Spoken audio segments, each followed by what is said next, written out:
Now, David Haye says he wants another shot at the world heavyweight title in September after being forced to pull out of his June 20th showdown with Vladimir Klitschko.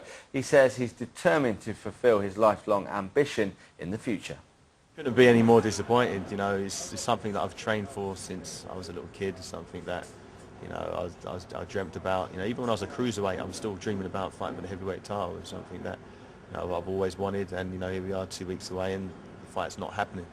It's a gutter, but you know, stuff like this happens in sport from time to time. I've just got to try to turn it into a positive and just make sure that my back's 100% healthy and I can just crack on with my training and, you know, get back into peak condition again.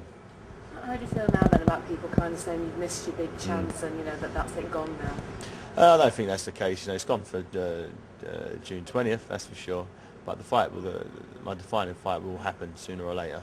You know, whether it happens now or in a few months down the line, you know, it will happen. You know, I've trained too long and too hard for this, and it's the biggest fight out there. It's the biggest fight out there. So it makes sense to me to fight either the Vladimir or Vitaly, given the option, would want to fight the biggest fights out there. That's what they're in the game for. So the fight will happen.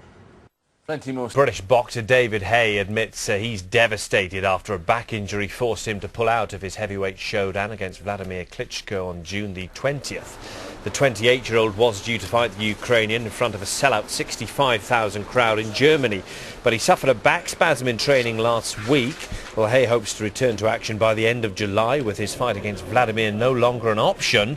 Haye is expected to take on his older brother, WBC champion Vitaly, with September the 12th touted as a possible date.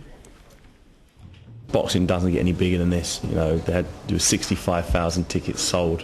It was a world record for an indoor arena for a boxing match, and you know, I've got to pull out. I'm not part of the fight. You know, since I was a kid, I'd tell anyone to listen that I'll be the heavyweight champion of the world. In a couple of weeks, I had my opportunity, and to get an injury like I got with my back, it renders me unable to compete, which is it's a nightmare. It doesn't get any worse than that.